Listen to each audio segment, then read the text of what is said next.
তো বন্ধুরা বলো তো এটা কিসের লাড্ডু?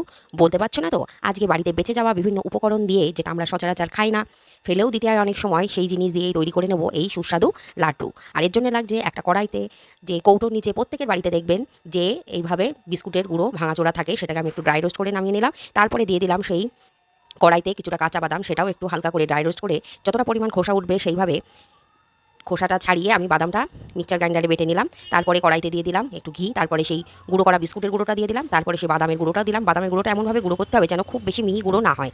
তারপরে দুটোকে একসাথে ঘিয়ের মধ্যে বেশ কিছুক্ষণ হালকা করে ভেজে নিতে হবে। তারপরের মধ্যে দিয়ে দিলাম স্বাদ মতো চিনি, এলাচের গুঁড়ো, আর এখানে আমি একটু পানি দিয়ে দিলাম। আপনারা চাইলে দুধও দিতে পারেন।